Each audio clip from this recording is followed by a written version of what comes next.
The Meramec River is a discovery that is claimed by many. In 1542, French explorer De Soto and his men were the first to come across the Mississippi River in hopes of finding the highly talked about salt mines. It's not sure how far they went, but it is believed that they found lead near the town what that is today Fredericktown.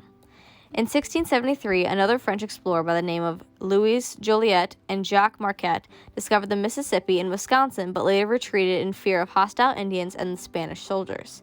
In 1682, Robert de La Salle was able to trace the river from the mouth of the Illinois up to the Mississippi Delta.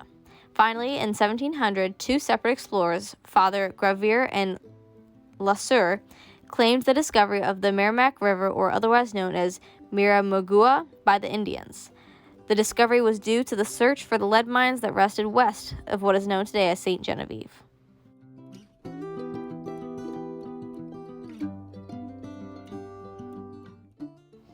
Our main explorer here is Philip Renault. As he continued his explorations to find lead mines, he traveled up the Meramec River alongside Limestone Bluff that he noticed small caves on the side of. As they reached the entrance and took only a few steps in, he noticed the tracks and scratches from animals. Renault also noticed the white crystal flecks on the ground, and after examining more closely and tasting it, he realized it was saltpeter. From there, Saltpeter Cave, now known as the Meramec Caverns, was born.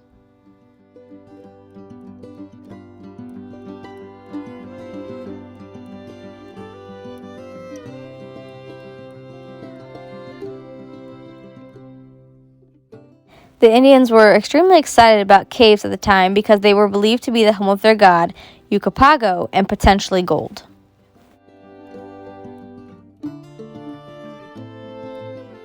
The caverns are open to the public for guided tours, in which case you will be guided down a 1.25 mile long path consisting of uneven, slick ground, numerous inclines, and stairs. The caverns are naturally formed through millions of years of erosion of limestone, and you will get to see numerous different features such as stalactites and stalagmites.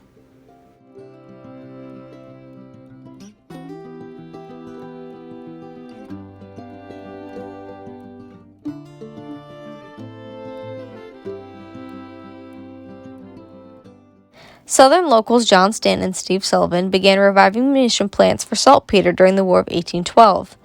Being a hot commodity, the plants began cranking out more and more gunpowder in an efficient way. However, this form of gunpowder was cheaply made and not as safe as the commercially made gunpowder. When the Civil War hit home in 1861, the cave munition plants were in Southern control.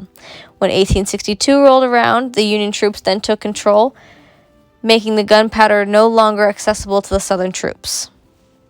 At the time, troops would go into the caves and find bat guano, which contained calcium nitrate used to make gunpowder.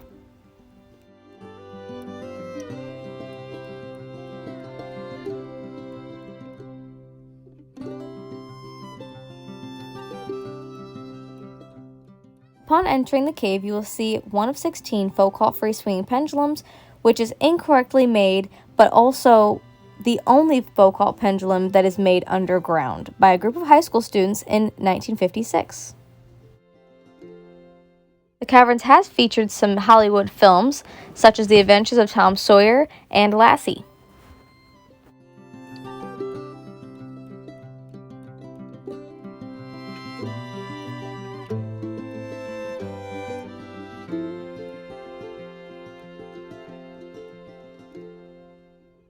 Throughout the jungle room, you will see numerous stalactites and stalagmites. An easy way to remember which is by saying a stalactite holds tight to the ceiling so it doesn't fall, and a stalagmite is on the ground so you might trip over it.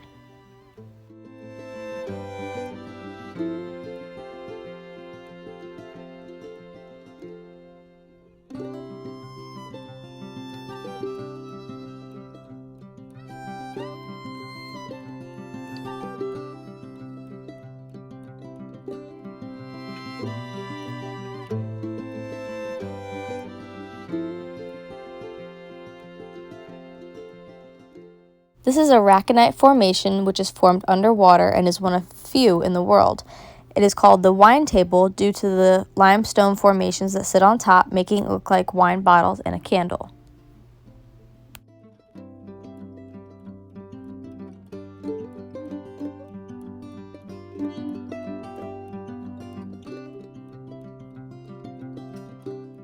Our two culprits here are Jesse James and Frank James, who had committed a robbery and, in an attempt to escape, rode away on horseback with their loot into Meramec Caverns. The sheriff and detectives chased the boys and followed them, but stopped at the cave thinking it was a dead end and afraid of an ambush from the two of them. After about 3 days of waiting on the two, the sheriff and detectives went in, finding only the two horses left behind. Jesse and Frank, knowing about the cave for a prior 10 years, were able to follow a half-mile path which led them out to Meramec River, allowing for their great escape. There was, in fact, a lockbox left behind stamped with the company's logo, which allows us to know that Jesse and Frank were, in fact, hiding out in the cave. Towards the end of your tour, you will also get to see a show put on within the cave walls.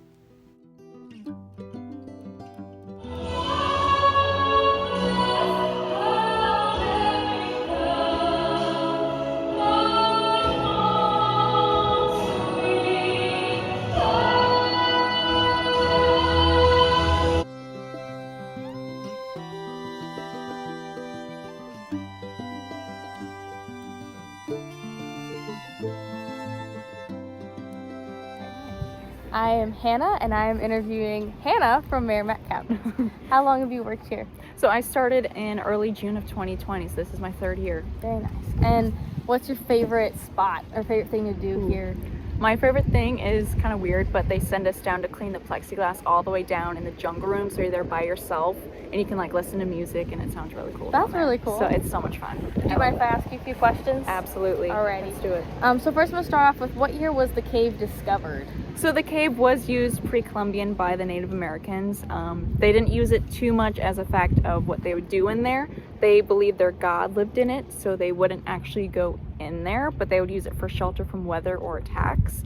And then in the early 1700s, we had some miners from France come here. They were looking for gold, and the natives just kind of pointed them to saltpeter, which is all we have. So very nice. And when did the cave open to the public after it was discovered? So the cave was pretty much open back in the late 1800s. The locals just used it for themselves. It was kind of like a little party spot, but they actually started tours in 1933. But they would have weddings, proms, square dances, cat shows, like literally any fun event they wanted to have, it was there. Did they charge for that at all? Sometimes they would, but I don't think they did all the time. And it would have been super cheap, like maybe a nickel or something. Oh my goodness. Yeah. Okay. As we went through the tour, you talked about different animals and critters living within it. How many species are in the cave? All right, so we do have about 2 species of blind cavefish and about 2 species of bats. You don't really see either of them on tour. They do stay further in. And then also just your normal cave dwellers, crickets, centipedes, salamanders, and maybe some spiders here and there. But why is it that the fish are blind? They're blind. They've adapted to that total cave darkness over time, so their eyes just kind of lost that muscle function. They didn't need them anymore, so over time they would like give birth to their babies, and their babies would eventually be born blind because they just didn't need them. So it passes down. Pretty much, yeah. Okay. So how was the cave originally formed? So the cave was formed by erosion of water over time. If you research the geological and environmental factors, how this area itself was formed, like the Ozarks, a lot of sources will tell you there was an ocean in the area. So the cave, we do have a natural spring that goes through there as well. So that water will just carve right through the rock. Okay. And you talked about the natural spring. It comes from a spring. What was the name of that? La Jolla Springs. I do believe it translates to the jewel. So it's, crystal clear spring water. And where does it empty out to? The Meramec River. Right here? Yeah, right here. Yay! So how does the cave maintain a stable temperature of 6 degrees year round? So most caves you'll find, they do have a pretty constant temperature. It's going to be a kind of a mixture of the rock that, it doesn't get any type of natural light. So no effect from daylight. And it's usually so far underground or surrounded by that super dense stone. You don't have any outside factors approaching it. And of course, the temperature is going to lower as you get further in. So 58 to 61 degrees. It's very nice. It is. It's very cool in there. Yes. As far as the tour took us, what's the lowest point of Meramec Caverns? The lowest point was pretty much in the jungle room. That's about 364 feet below the surface. It's mainly because the cave is just under the big bluff. So there's not so much of us walking down, but it's just the big hill above us that gets a little bit taller. If you were talking about like lowest point it connects to, there is a drop off of 70 feet near that area, but it's not accessible. So. And then the history of Jesse James and his hideout. Can you give us a little backstory on that? So basically the James gang, I mean, they were from Missouri. Jesse and Frank were raised, a couple hours away, and they came here the first time in 1864 with the group, the Quantrill's Raiders. It was a Confederate group. Basically, it was the guys that weren't able to be in the actual war, so they were just kind of sent around to destroy things and kill people, unfortunately. So they were actually sent to the cave to destroy the Union soldiers' mining operation because they were mining the saltpeter to make their gunpowder. So Jesse and Frank, that was their first time. That is documented. And so that was when they were here the first time. We do get a lot of speculation. Some people say that they weren't actually here the second time. It is conflicting. There's very few documents, but it's basically been personal accounts and stories passed down over time. And they did find, the artifacts in there. So, and that did trace back to that robbery. So there's a few different versions of the hideout. Some people say maybe the sheriff was even in on it, maybe got bribed off, maybe they didn't have to do that elaborate escape, but I do believe they're in there for that second time. Very nice. Okay, thank you. You're welcome. And then as far as you talked about in the 80s, a group of kids went in and had damaged a few things. Yeah. What was the law that was passed to preserve the caves? So basically in 1987, there was a law that was passed, pretty much a federal law that will protect cave formations. So basically it's illegal to touch them, break them, or damage them, or change them in any way. It can range of fines up to $100,000. Wow. Depending on how major the offense is. So. Okay. Well, thank you so much. That's You're all very we're going to welcome. ask. Thank you. Yeah.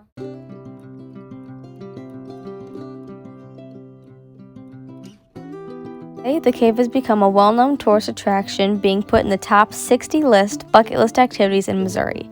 The cavern sees a lot of traffic come the summertime due to the access to the Meramec River and floating. They also hold an Easter sunrise service as well as a small fall festival actually within the caverns.